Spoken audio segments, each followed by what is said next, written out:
تو پھر بندگی بھی اس کی خالص، اس کی بندگی میں پھر فرق نہیں آنا چاہیے۔ لیکن یار لوگوں نے یہ سارا سلسلہ بدل دیا، سب کچھ بدل دیا، اور اس کے دن متعین ہو گئے۔ یہ مہینہ بدعات کا ہے، یہ مہینہ شرک کا ہے، یہ مہینہ فلاں خرافات کا ہے، یہ تہوار فلاں خرافات کے، اور پھر عقل سے بھی آ رہی، وہ باتیں عقل سے بھی آ رہی۔ ایک ہوتا ہے کہ چیز چلو عقل میں آتی ہے، آدمی تھوڑا کہتا ہے یار چلو دین کے مطابق نہ صحیح، عقل کے مطابق تو صحیح ہے۔ ایک چیز ہے عقل کے بھی خلاف۔ اب آپ دیکھیں دنیا میں جتنے مذاہب، غم منانے کا کیا طریقہ ہے؟ جب ابا مر جائے اس کے بعد غم شروع ہوتا ہے، یا ابھی گھر میں بیٹھا ہو، مرا نہ ہو، بیمار بھی نہ ہوا ہو، اور ہم رونا دھونا شروع کر دیں گے؟ ایمانداری سے بتاؤ بدین میں کیا ہوتا؟ ابا گھر میں بوڑھا ہو، مر نہ رہا ہو، بچے رونا دھونا شروع کر دیں گے؟ یا جب فوت ہوتا ہے اس کے بعد رونا آتا ہے؟ بدین میں ایسے ہوتا ہے، کراچی میں بھی ایسے ہوتا ہے، اور ہر جگہ الحمدللہ ایسے ہی ہوتا ہے کہ غم کسی کی وفات، جو شخص جس سے محبت ہوتی ہے جب وہ جدا ہوتا ہے تو اس کے بعد اس کا صدمہ دل و دماغ میں سوار ہو جاتا ہے، اور وہ آنکھوں سے آنسو بن کر ظاہر ہوتا ہے۔ یہاں سلسلہ دیکھیں، حضرت حسین رضی اللہ تعالی عنہ کی جو شہادت ہے وہ 10 محرم کو، اور غم کا سلسلہ یکم محرم سے غم کا سلسلہ، اور ٹھیک 10 محرم کو، یہاں کا مجھے پتہ نہیں، کراچی میں جو سینما ہال ہیں، یکم محرم سے 10 محرم تک وہ جو باہر ان کے بڑے بڑے سائن بورڈ ہوتے ہیں جس میں تصاویر لگی ہوئی ہوتی ہیں، ان کے اوپر وہ کالا پردہ ڈال محرم کے احترام میں۔ یہ حضرت حسین رضی اللہ تعالی عنہ کا غم ہے، یکم سے 10 محرم تک۔ ٹی وی وغیرہ پر جو خواتین آتی ہیں فیشنیبل ہوتی ہیں، بغیر دوپٹے کے، بغیر آستین ہاف، لیکن محرم میں دوپٹہ بھی سر کے رکھ کے آئیں گی، تھوڑی آستینیں بھی چھپائی بھی ہوں گی، 10 محرم تک۔ اب 10 محرم کو جس دن شام غریباں ختم ہوئی اس کے بعد یہ غم ختم۔ اب 10 محرم کو شہادت ہوئی ہے، بالکل اس بے وقوف کی طرح ایک ملنگ کے پاس لوٹا تھا پانی کا، اور وہ تھوڑا سا چھید تھا، اس سوراخ۔ اب وہ جب بھی قضائے حاجت کے لیے جائے لوٹا بھر کے لے جائے، کچھ تو راستے میں ٹپکتا جائے، اور جتنی دیر میں وہ حاجت سے فارغ ہو وہ لوٹا خالی ہو جائے۔ یار یہ تو بڑا عجیب مسئلہ ہے، اب کیا کروں؟ تو سوچ کے جتنا ظاہر بات ہے اس کی سوچ تھی، اس کے دماغ نے اتنا ہی کام کرنا تھا، دھنگ بھری ہوئی تھی دماغ میں۔ اس نے سوچ کے یہ فیصلہ کیا کہ جب میں آتا ہوں اس وقت ابھی آدھا لوٹا ہوتا ہے، تو بیٹھ کے فوراً پہلے وہ استنجا کر لیتا تھا اور بعد میں قضائے حاجت سے فارغ ہوتا، تاکہ پانی بھی کام آ جائے اور میں بھی فارغ ہو جاؤں۔ جو کام پہلے کرنے کا ہے وہ بعد میں، اور جو بعد میں کرنے کا ہے وہ پہلے۔ اب جس مذہب کی فکر اس لوٹے سے نکلی ہو یا اس سے مشابہت رکھتی ہو، اس سے آپ خیر کی توقع کیا رکھ سکتے ہیں؟ کیا خیر کی توقع رکھ سکتے ہیں؟ ڈاکٹر صاحب کہہ رہے تھے صحابہ کرام کی اہل بیت کے ساتھ جو محبت تھی، ہم سچی بات ہے اس کا کوئی اندازہ کر سکتے ہیں، ہم تو اس کا عشر عشیر بھی نہیں جو ان کی آپس میں محبت۔ سیرت فاروق میں بات ملتی ہے، دور خلافت میں حضرت عمر کا اپنا بیٹا عبداللہ بن عمر رضی اللہ تعالی عنہ ملنے کے لیے آیا۔ ابا خلیفہ ہے، بیٹا ملنے کے لیے آیا۔ یہاں تو بلاول جب چاہے چلا جائے، کوئی رکاوٹ نہیں۔ بیٹا اجازت مانگتا ہے، امیر المومنین بیٹا ملنا چاہتا ہے۔ امیر المومنین نے کہا اجازت نہیں، واپس جانے لگے۔ سامنے سے حضرت حسن رضی اللہ تعالی عنہ آ رہے، وہ بھی دارالخلافہ کی طرف آ رہے ہیں۔ عبداللہ بن عمر ملے، حضرت حسن نے پوچھا کہاں جا رہے ہو؟ کہا ابا سے ملنے آیا تھا اور میں نے اجازت مانگی، انہوں نے منع کر دی تو واپس جا رہا ہوں۔ تو حضرت حسن بھی ملنے آ رہے تھے، انہوں نے سوچا جب بیٹے کو ملنے کی اجازت نہیں دی تو مجھے کہاں سے دیں گے، اس سے کہ میں پوچھوں اور پھر آپ منع کریں، اپنی زبان بھی خراب کروں، اس سے اچھا بندہ پوچھے ہی نا۔ بیٹے کو واپس دیکھ کر وہ خود بھی واپس ہو لی۔ کسی نے حضرت عمر سے جا کر کی، امیر المومنین حضرت حسن آپ سے ملنے آ رہے تھے اور بغیر ملے واپس چلے گئے، کیونکہ آپ نے عبداللہ بن عمر کو منع کیا، انہوں نے اس کو دیکھ لیا یا جان لیا، وہ سمجھے کہ جب ان کو نہیں اجازت ملی تو مجھے کہاں سے ملے گی۔ آپ نے بلوایا، حضرت حسن رضی اللہ تعالی عنہ آئے، آپ نے کہا حسن آپ ملنے آ رہے تھے؟ جی میں ملنے آ رہا تھا۔ پھر ملے بغیر واپس جا رہے تھے؟ جی وہ میں نے دیکھا کہ آپ کے بیٹے نے اجازت مانگی، آپ نے اسے منع کر دیا، تو میں نے کہا جب اپنے سگے بیٹے کو اجازت نہیں دی مجھے کہاں سے دیں گے، میں اس لیے واپس جانے لگا۔ حضرت عمر فاروق رضی اللہ تعالیٰ عنہ کی آنکھوں سے آنسو آ گئے۔ آپ نے فرمایا حسن وہ عمر کا بیٹا ہے، اسے روکا جا سکتا ہے، تو رسول اللہ کا بیٹا ہے، تجھے تو نہیں روکا جا سکتا۔ یہ فرق اپنے بیٹے پر رسول اللہ صلی اللہ علیہ وسلم کے نواسے کو ترجیح دی جا رہی، یہ دشمنی کی وجہ سے، محبت کی وجہ سے، اور محبت بغیر توحید کے آ ہی نہیں سکتی۔ صحابی سے وہی محبت رکھے گا جس کے سینے میں توحید ہو، اور جس کے سینے میں توحید کا زیور نہیں ہے وہ لاکھ کر لے، لاکھ جتن کر لے، وہ صحابی سے محبت کر ہی نہیں سکتا۔ اور یہ اللہ کی طرف، میں تو ساتھیوں کو کہتا ہوں، جمعوں میں بھی کہتا ہوں، خاص ان دنوں میں، کہ تم کیوں کہتے ہو یہ سینہ کو بھی، یہ پیٹنا، یہ کرنا، یہ سب حرام ہے؟ ٹھیک ہے حرام ہے، لیکن ان کو منع کیوں کرتے؟ پیٹنے دو، اس لیے کہ جس سینے میں صدیق و عمر کی محبت نہ ہو ان سینوں کو سدا پٹتے ہی رہنا چاہیے۔ یہ اسی لائق ہیں، اسی قابل ہیں، جس سینے میں صدیق و عمر کی محبت نہ ہو وہ اس لائق ہے کہ انہیں پٹتے رہنا چاہیے۔ فرمایا یا ایھا الناس ضرب مثل فاستمعوا له ان الذين تدعون من دون الله لن يخلقوا ذبابا ولو اجتمعوا له۔ اللہ رب العالمین قرآن مجید میں بیان فرماتا ہے، تمہارے لیے ہم ایک مثال بیان کرتے ہیں، انہیں توجہ سے سنیے، خوب کان لگا کر سنیے۔ بے شک وہ لوگ جو اللہ کے سوا غیروں کو پکارتے ہیں، پکارے جانے کے لائق صرف اللہ کی ذات تھی، وہ اللہ کو چھوڑ کر، حقیقی اور زندہ معبود کو چھوڑ کر مردوں کے پیچھے پڑے ہوئے ہیں، اللہ کے علاوہ جو اوروں کو پکارتے ہیں۔ لوگ کہتے میاں اس سے مراد بت ہیں، قرآن نے جہاں بھی شرک کی نفی کی لوگ کہہ دیتے میاں یہ بتوں سے منع کیا گیا، غیر اللہ تو بت ہوا کرتے ہیں، یہ تو اللہ کے پیارے ہیں، یہ تو اللہ کے اپنے ہیں، یہ تو اللہ کے پیارے ہیں، یہ تو غیر اللہ کے نہیں۔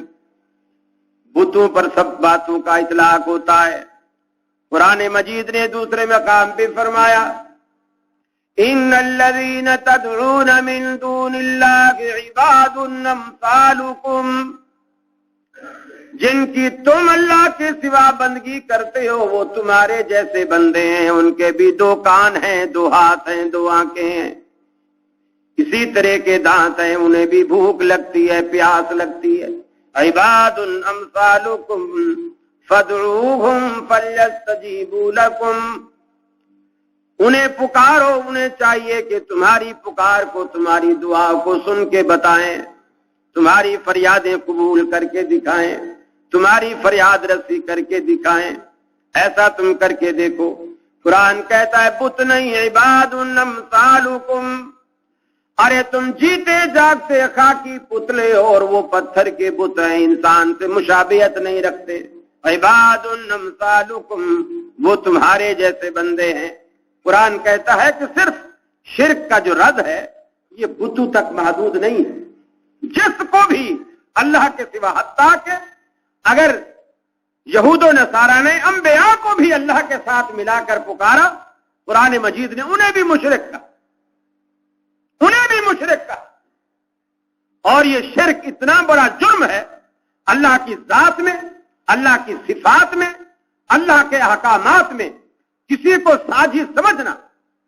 اللہ ذات کے اعتبار سے بھی یکتا ہے، لم یلد ولم یولد۔ آج یہ کرسمس ڈے منایا گیا، 25 دسمبر حضرت عیسیٰ علیہ السلام کا یوم ولادت منایا گیا، اور وہ اس دن کو اس اعتبار سے مناتے ہیں کہ نعوذ باللہ من ذالک، اس دن اللہ نے بیٹا جنا، اور وہ اس پر مبارکباد دیتے۔ اور ہمارا قرآن کیا کہتا ہے؟ لم یلد ولم یولد۔ اور عجیب، پچھلے سال، اس سال کی خبر ابھی کل آئے گی، پچھلے سال کی خبر یہ ہے 25 دسمبر کو جناب طاہر القادری صاحب نے کرسمس کیک کاٹا۔ یہ مسلمانوں کے لیڈر ہے، یہ مسلمانوں کے رہنما ہے، یہ علماء کہلاتے ہیں۔ کرسمس کیک کاٹا، جس کے معنی یہ ہے کہ میں اس خوشی میں تمہارے شریک ہوں جس خوشی کو تم منا رہے ہو کہ اس دن اللہ تبارک و تعالی نے بیٹا جنا ہے۔ میرے بھائیو، اسلام صرف داڑھی رکھانے سے، داڑھی کی سفیدی ظاہر کرنے سے، جبہ پہننے سے، ٹوپی پہننے سے، تسبیح ہاتھ میں لینے سے اسلام صرف اس سے ظاہر نہیں ہوتا۔ اسلام تو ایک پورا منہج ہے، ایک دستور ہے، ایک نظام ہے، ایک زندگی گزارن، ایک عقیدہ ہے، ایک نظریہ ہے۔ اس کی ہر چیز اپنی، اس نے اعمال میں اپنی مثال چھوڑی، عقائد میں اپنی مثال چھوڑی، ہر جگہ اپنا ایک اسوہ ہمیں پیش کیا۔ کسی معاملے میں ہمیں شتر بے مہارا نہیں بنایا کہ یہ کام جس طرح تمہارا جی چاہے کر۔ دین کے معاملے میں ہمیں اسلام نے پابند کیا، اپنے ضابطوں کا، اپنے اصولوں کا۔ ہاں، دنیا کے مسئلے میں اللہ کے رسول نے فرمایا انتم عالم بامور دنیاکم، تم دنیا کے معاملے تم زیادہ بہتر جانتے ہو، اس لیے کہ تم دنیا دار، تم بہتر جانتے ہو۔ لیکن دین فرمایا مجھ سے بہتر کوئی نہیں جانے، دین مجھ سے سیکھو گے، میں سکھلاؤں گا۔ وہ نظریات ہوں، وہ اعمال ہوں، وہ افکار ہوں، وہ ساری باتیں اللہ تبارک و تعالیٰ کے رسول دین سکھانے والے، تو وہ عقیدہ ہم وہاں سے لیں گے۔ تو قرآن مجید نے جہاں بھی شرک سے منع کیا، اس سے بت مراد نہیں ہے۔ جس کو بھی غیر اللہ کے سوا پکارا، اللہ کے سوا پکارا گیا، جو بھی غیر اللہ ہے، یعنی غیر اللہ کا مطلب جو اللہ نہیں۔ اب ظاہر بات ہے اللہ کے علاوہ کوئی بھی چیز اللہ نہیں، اللہ کے علاوہ اللہ کی مخلوق میں کوئی بھی چیز اللہ نہیں ہے، وہ سب غیر اللہ ہے۔ اور پیاروں کی بھی پیار کی ایک حد ہوتی ہے، پیار میں بھی کوئی بندہ ہر چیز میں شریک نہیں کرتا، پیار کی بھی حد ہوتی ہے۔ بھائی کسی کو کتنا عزیز ہوتا ہے، کتنا پیارا ہوتا ہے، لیکن اگر اس کا بھائی اس کی بیوی کی کمر پہ ہاتھ رکھ دے، اس کے کندھے پہ ہاتھ رکھ دے، اس کے رخسارے پہ ہاتھ لگا دے، بھائی برداشت کرے گا؟ کبھی نہیں کرے گا۔ ہر جگہ پیار کی بھی ایک حد ہوتی ہے، پیار میں بھی یہ اجازت نہیں ہوتی کہ جو یہ اپنا ہے جو جی میں آئے کر لے، نہیں، ایسا نہیں۔ فرمایا ان الذين تدعون من دون الله لن يخلقوا ذبابا ولو اجتمعوا له، جن کو تم اللہ کے سوا پکارتے ہو، لن يخلقوا ذبابا، یہ اتنے کمزور ہیں کہ ایک مکھی بھی پیدا نہیں کر سکتے۔ ارے تم ان سے بیٹے اور بیٹیاں مانگنے جاتے ہو، اولادیں مانگنے جاتے ہو، نفع نقصان مانگنے جاتے ہو، کاروبار میں ترقی مانگنے جاتے ہو، بیٹے کی ملازمت مانگنے جاتے ہو، یہ تو اتنا بے بس اور کمزور ہے۔ لن یخلقوا ذبابا، دنیا میں حقیر ترین، عزیز ترین مکھی کا ذکر رب العالمین نے کیا۔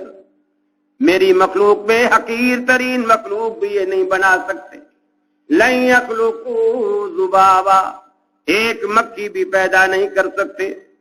پھر فرمایا یہ نہیں، امریکہ والے الگ زور لگائیں، برطانیہ والے الگ زور لگائیں، سارے سائنسدانوں کی، سارے پیروں کی، سارے فقیروں کی، سارے ملنگوں کی ایک کمیٹی بنا کر ایک جگہ بٹھا دی جائے، سارے مل کر اس نقطے پہ غور و خوض کرے کہ ایک مکھی بنائیں.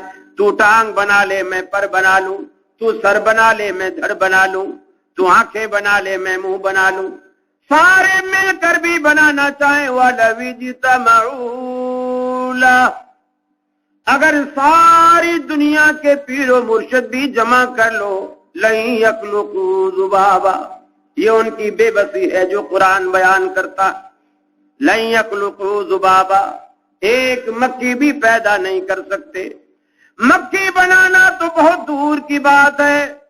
فرمایا بھائی یسلبہم الذباب شیئا، اگر مکھی ان کے سامنے سے، ان کے دسترخوان سے کوئی چیز اٹھا کر کے لے جائے، فرض کر لیجئے کہ حضرت جی کے سامنے حلوے کی پلیٹ رکھی ہے، مکھی آ کر کے بیٹھ گئی، سوجی کا ایک ذرہ مکھی نے اپنے منہ میں لیا، اڑ گئی. قرآن کہتا ہے وَإِن يَسْلُبْهُمُ الذُّبَابُ شَيْئًا لَن يَسْتَنقِذُوهُ مِنْهُ، اگر مکھی ان کے سامنے سے کوئی چیز اٹھا کر کے لے جائے تو یہ وہ چیز بھی واپس کرنے کی طاقت نہیں رکھتے. مکھی بنانا تو دور کی بات ہے، اس سے وہ چیز بھی واپس نہیں کر سکتے. اتنے کمزور اور اتنے بے بس ہیں. قرآن نے خود وضاحت فرمائی ضعف الطالب والمطلوب، طالب بھی کمزور ہے، مطلوب بھی کمزور ہے، پکارنے والا بھی کمزور ہے، جسے پکارا جا رہا ہے وہ بھی کمزور ہے، دونوں کمزور ہیں.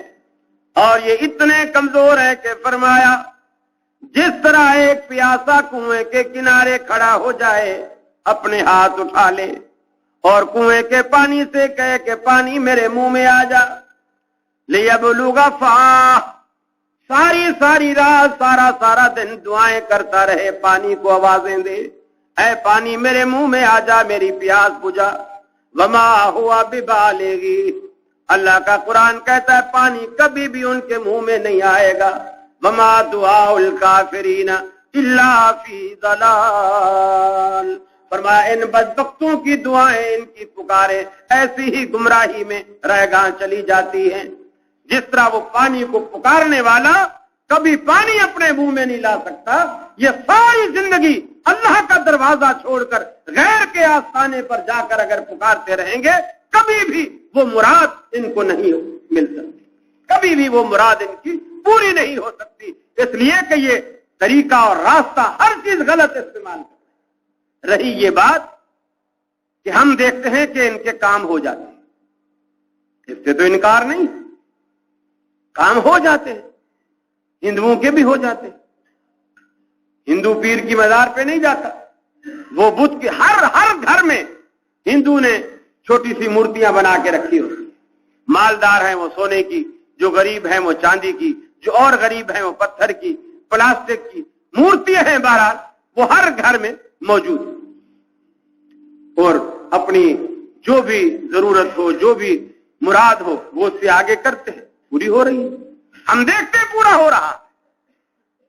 میرے بھائی، چور کو روزی کون دیتا ہے؟ چور کو روزی کون دیتا ہے؟ اللہ دیتا ہے. اور مزدور کو روزی کون دیتا ہے؟ اللہ دیتا ہے. دونوں کا رازق اللہ. فرق کس بات کا ہے؟ فرق اس بات کا ہے کہ مزدور نے اللہ سے روزی مانگی لیکن حلال راستے سے، حلال ذریعے سے، جائز ذریعے سے، اللہ نے اس کو اسی ذریعے سے.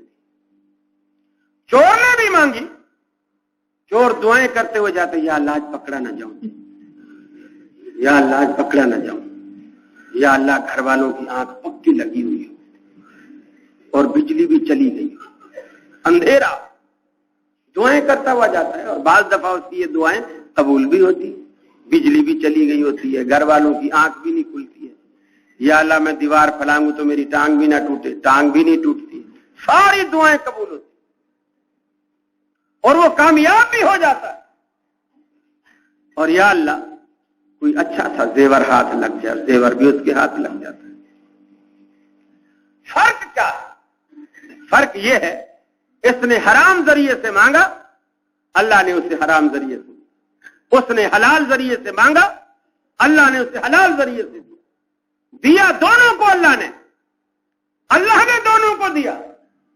فرق ان دونوں کی نیتوں کا ہے، اور دینے والا بھی ایک بت کے راستے سے آ رہا ہے، اس کو بھی اللہ دے رہا ہے، ایک مسجد کے راستے سے آ رہا ہے، اس کو بھی اللہ دے رہا ہے، ایک مزار کے راستے سے آ رہا ہے، اس کو بھی اللہ دے رہا ہے۔ اچھا دیکھیے، ہمارے ہاں تو 10 سال ہو گئے شادی کو جی، ایک بیٹا بھی نہیں ہوا۔ ہم جی کسی نے مشورہ دیا تھا، کسی بزرگ نے صلاح دی تھی، تو ہم چاچڑا شریف چلے گئے تھے یا یہ سیون شریف چلے گئے تھے، اور پھر ہمیں بیٹا ہو گیا، نام بھی اس کا پیر بخش یا پیر دیتا رکھ دیا، ٹھیک ہے، ہو گیا۔ یہ جو آپ نے کبھی دیکھا ہو کتیا کے کتنے بچے ہوتے، ایک دفعہ میں میرا خیال ہے 8-10 بچے تو کم از کم دے ہی دے، ورنہ 6 سے کم تو ہوتے ہی نہیں۔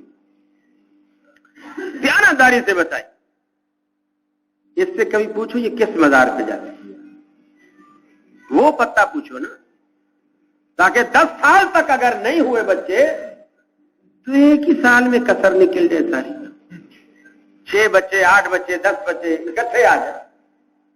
ارے اللہ دیتا ہے، جو کہیں نہیں جاتا اس کو بھی اللہ دیتا ہے۔ جو مانگنے کا طریقہ ہے اس طرح مانگو، در کریم سے بندے کو کیا نہیں ملتا، ہر چیز رب العالمین دیتا ہے۔ لیکن ہماری ایسی مت ماری گئی ہے، ایسی مت ماری گئی ہے، انبیاء یہی مشن لے کر کے آئے اور ساری زندگی کھپا دی اسی مشن سے۔ آپ اندازہ لگائیں، ہم 1 دن 2 دن 3 دن 950 برس ایک دعوت دینا، اور پھر اپنا بیٹا بھی راہ راست پر نہ آئے، اس بندے کے دل پر کیا گزری ہوگی۔ 950 سال کی محنت کے بعد ثمرے میں اپنا حقیقی بیٹا بھی اس دعوت کو قبول نہ کرے، کتنا دل دکھا ہوگا۔ اور اسی دل دکھنے کے نتیجے میں پیغمبر جو دنیا میں سب سے بڑا صابر ہوتا ہے، وہ بے صبری کا مظاہرہ کرتا ہے اور بد دعا کرتا ہے، اور وہ اللہ رب العالمین سے کہتا ہے، فرمایا رب انی دعوت قومی لیلا ونہارا، اے الہ العالمین میں نے رات دن کر دیا اپنی قوم کو سمجھانے میں، دوزخ سے بچانے میں، جنت کی طرف لانے میں۔ رب انی دعوت قومی لیلا ونہارا، میں نے دعوت و تبلیغ میں نہ دن دیکھا نہ رات دیکھی، میں نے رات دن ایک کر دیا ان کو سمجھاتے سمجھاتے، لیکن فلم یزدہم دعائی الا فرارا، مرض بڑھتا گیا جوں جوں دعا کی، میں جیسے جیسے ان کو سمجھاتا گیا یہ ویسے ویسے مجھ سے دور ہوتے چلے گئے، دور ہوتے چلے گئے۔ الہ العالمین میں اب اتنا مایوس ہو چکا ہوں، رب لا تذر علی الارض من الکافرین دیارا، اب اس سرزمین پر میں ان کے وجود تو دور کی بات، میں ان کی جھوپڑیاں بھی اس سرزمین پہ نہیں دیکھنا چاہتا۔ لا تذر علی الارض من الکافرین دیارا، ان کے گھر بھی نیست و نابود فرما دے۔ اللہ رب العالمین نے کہا اچھا پھر کشتی تیار کرو، کشتی بنا ڈالی، بیٹے کو سمجھایا۔ پیغمبر علیہ الصلوۃ والسلام کو یقین ہے کہ آج ساری کی ساری کائنات غرق ہو جائے گی، وہی بچے گا جس کو رب بچائے گا۔ بیٹے کو سمجھاتے، بیٹا کشتی میں بیٹھ جا، کفار کے کہنے میں نہ، ان کی باتوں میں نہ، میری بات مان، میں اللہ کا پیغمبر ہوں، کشتی میں سوار ہو جا۔ بیٹے نے کہا ابا جی مجھے کیوں ڈراتے ہو؟ آخر سیلاب کتنا بڑا آئے گا؟ 1 مکان جتنا، 2 مکان جتنا، 3 مکان جتنا۔ وہ سامنے جو اتنا بڑا جودی پہاڑ نظر آ رہا ہے میں اس پہ چڑھ جاؤں گا۔ ساویلا جبلی یاسمنی من الماء، اس پہاڑ پہ چڑھ جاؤں گا، وہ پہاڑ مجھے پانی سے بچائے گا۔ مشرک ہے، یہ نہیں کہتا کہ رب العالمین بچائے گا، کہتا ہے یاسمنی من الماء، وہ پہاڑ مجھے پانی سے بچائے گا۔ پیغمبر علیہ الصلوۃ والسلام جو موحد ہیں فوراً بیٹے کے عقیدے کی اصلاح کرتے ہوئے کہتے ہیں لا عاصم اليوم من امر اللہ، بیٹا یہ تیری بھول ہے، آج اللہ رب العالمین کے حکم سے کوئی بچانے والا نہیں، آج اللہ کا عذاب آ کے رہے گا۔ چنانچہ قرآن کہتا ہے بیٹے کا انکار جاری تھا، باپ کا تکرار جاری تھا، باپ بیٹے کے مابین حال بینہم الموج فکان من المغرقین، باپ بیٹے کے درمیان پانی کی ایک ہی موج آ کر کے حائل ہوئی اور باپ کے دیکھتے ہی دیکھتے بیٹے کو غرق کر دیا۔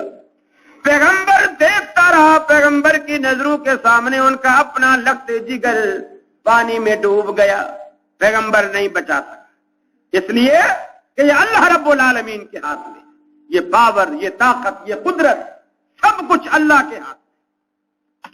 اور یہ عجائبات قدرت، عجائبات قدرت دیکھیے، ابراہیم علیہ السلام پیغمبر ہے، ابراہیم علیہ السلام پیغمبر ہے، اسماعیل علیہ السلام ہونے والے پیغمبر، بیٹا ذبح ہونا چاہتا ہے، باپ ذبح کرنا چاہتا ہے، چھری کو دھار لگائی ہوئی ہے، ہاتھ میں پکڑی ہوئی ہے، گردن سامنے ہے، اور باپ بیٹے کی گردن پر چھری کو رگڑ رہا ہے، چھری چل رہی ہے لیکن بیٹے کو کٹنے نہ دیا۔ یہ اللہ کی قدرت ہے، یہ نہیں کہ چھری کو روک دیا، نہیں، چھری چلتی رہی، بیٹے کو کٹنے نہیں دیا، چھری کو رکنے نہیں دیا، بیٹے کو کٹنے نہیں دیا۔ ابراہیم علیہ السلام کو آگ میں ڈالا گیا، اللہ ایسا بھی کر سکتا تھا جس جگہ آگ ہے ابراہیم علیہ السلام تھوڑا سا اس سے آگے جا گرتے، تھوڑا سا پہلے آ گرتے، آگ میں نہ گرتے، اللہ بارش برسا دیتا، سارے کا سارا الاؤ بجھ جاتا، لیکن اس میں کمال قدرت نہیں تھا۔ لوگ یہ کہتے میاں ابراہیم کی قسمت اچھی تھی جو بادل برس پڑے، ورنہ تو آج بچتا ہی نہیں۔ اللہ کی قدرت کا شاہکار اس میں کہیں نظر نہیں آتا۔ اللہ رب العالمین نے بالکل آگ کے بیچ میں جا بٹھایا، آگ کے بالکل بیچ میں، آگ کو بجھنے نہ دیا، ابراہیم علیہ السلام کو جلنے نہ دیا۔ یہ ہے اللہ رب العالمین کی قدرت۔ یا نار کونی بردم و سلامن علی ابراہیم، حکم کیا ہے تو آگ، تیرا کام ہے جلانا، لیکن آج ابراہیم علیہ السلام کا ایک ایک بال تجھ پہ حرام ہے، تو ابراہیم علیہ السلام کو نقصان نہیں پہنچاتا۔ ٹھنڈی بھی ہو جا لیکن سلامتی والی ہو جا، کہ ٹھنڈک بھی نقصان پہنچاتی ہے، نزلہ زکام ہو جاتا ہے، کمبل لحاف لینا پڑتا ہے، لیکن ٹھنڈی ہو لیکن سلامتی والی ہو۔ یہ اللہ رب العالمین کا کمال قدرت ہے، اس کے آگے سب بے بس، پیغمبر ہوں، اولیاء ہوں، بزرگ ہوں، کچھ بھی ہو، کسی کے ہاتھ میں کچھ نہیں، جو کچھ ہے رب العالمین کے ہاتھ میں، اسی کے ہاتھ میں ہے۔ وہ سب طاقتوں کا منبع ہے، وہ اذن دیتا ہے، اجازت دیتا ہے، کام ہوتا ہے۔ اگر اس کا اذن نہیں ہوتا، دنیا کی ساری دنیا لگ جائے اس کام پر، وہ کام نہیں کرا سکتے جب تک اللہ رب العالمین کی طرف سے اذن نہ ہو۔ اللہ رب العالمین کے بارے میں یہ عقیدہ ہمارا ہونا چاہیے، یہ عقیدہ رکھنا چاہیے، اور اسی عقیدے کی ہر پیغمبر دعوت لے کر کے آیا، ہر پیغمبر اسی عقیدے کی دعوت دیتا آیا، اور ایک ہی بات کہتے چلے آئے، لوگوں تمہارا مالک، تمہارا خالق، تمہارا رازق، تمہارا معبود وہ ایک ہے اور اس کے سوا کوئی نہیں۔ اور قرآن نے یہی گلا کیا، ما قدر اللہ حق قدر، ان لوگوں نے اللہ کی ویسی قدر نہیں کی جیسی قدر کرنے کا حق، اللہ کا جیسا حق ہے قدر کرنے کا، ان لوگوں نے اللہ کی ویسی قدر نہیں کی۔ یہ اللہ ہم سے گلا کرتا ہے، شکوہ کرتا ہے، اور یہ مسلمانوں نے یہ سب کچھ کیا ہے۔ یہ نہیں کہ ہندو کر رہے ہیں، یہاں تو مسلمان ہی بس رہے، مسلمان یہ سب کچھ کر رہے۔ ہم اکثریت میں ہیں، ہم فلاں میں ہیں، ہم فلاں میں، ہماری یہ تعداد ہے، ہماری وہ تعداد. میرے بھائیوں، تعداد کو کیا کرو گے؟ تعداد کو کیا کرو گے؟ بلی نے شکوہ کیا تھا شیر سے کہ بڑا جنگل کا بادشاہ بنا پھر رہا ہے، شیر کہلاتا ہے. بچے دیکھو کتنے ہیں، کوئی کبھی ایک، کسی کے دو، اس سے زیادہ شیر کے بچے ہی نہیں. اور میں شیر کی خالہ کہلاتی ہوں، بلی شیر کی خالہ کہلاتی ہوں. 6 مہینے میں 6-7 بچے دے دیتی ہوں. اس نے کہا خالہ جی بات تو تیری صحیح ہے، دیتی تو 6-7 بچے ہیں، لیکن کہلاتے تو بلی کے بچے ہیں نا. تعداد میں زیادہ ہیں لیکن کہلاتے تو بلی کے بچے ہیں. ہمارا بے شک ایک ہے، لیکن جو بھی دیکھتا ہے کہتا ہے شیر کا بچہ ہے، شیر کا بچہ. ارے میرے بھائیوں، بھلے ایک پیدا کرو لیکن شیر کا بچہ پیدا. بلی کے بچے درجنوں پال کے کیا کرو گے؟ اور بدین والو، تمہاری یہ بھی خوش نصیبی ہے کہ تم بدین میں رہتے ہو. اس لیے یہ لفظ بدین جو ہے نا، ایک ہوتا ہے بے وضو، ایک ہوتا ہے با وضو. بے وضو کون ہوتا ہے؟ جس کا وضو نہ ہو. اور با وضو کون ہوتا ہے؟ جس کا وضو رہا ہو، ابھی اس کا وضو باقی. ایک ہوتا ہے بے نماز، جو نماز نہ پڑھتا. ایک ہے با نماز، جو نمازی ہو، پرہیزگار. ایک ہوتا ہے بے دین، جس کے پاس دین نہ ہو. اور ایک ہوتا ہے با دین. یہ اصل میں با دین تھا، الف فصل کی وجہ سے وہ گر گیا اور یہ بیچ میں بدین ہو گیا، جس کے معنی ہے دیندار. اس کے معنی یہ ہے کہ یہ شہر ہی دینداروں کا ہے، یہ شہر ہی اہل توحید کا. یہ بدین ہے، بے دین نہیں ہے.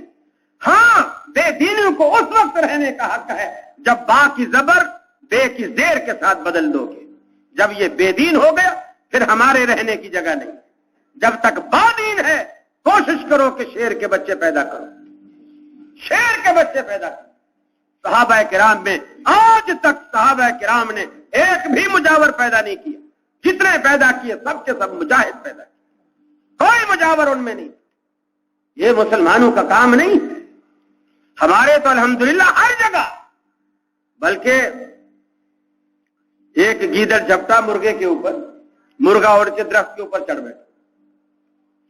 درخت کے اوپر جو چڑھا تو خوشی سے اس نے اذان دے دی. مرغ جیسے اذان دیتا ہے ککڑوں کو کر کے اس نے اذان دے دی. تو نیچے جو گیدڑ کھڑا تھا اس نے کہا اب اذان تو نے دے ہی دی، اب نیچے آجا مل کے جماعت بھی کرا لیتے ہیں.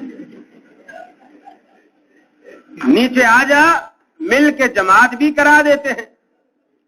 اس نے کہا نہیں، ابھی اذان میں نے دی ہے تو امام آئے گا، جماعت اس کے ساتھ کروائے.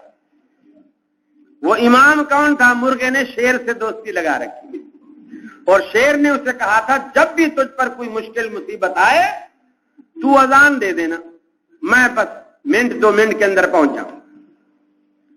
شیر آ گیا. جیسے گیدڑ نے شیر کو دیکھا تو وہ بھاگنے لگا.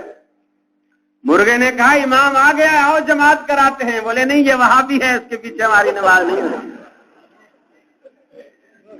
ارے ہم تو تمہیں علاقے چھڑوا دیں گے، بھلے وجہ کوئی بھی ہو. یہ وہاں بھی ہے، اس کے پیچھے ہماری نماز نہیں ہوتی، میں اکیلے ہی جا کے پڑھوں.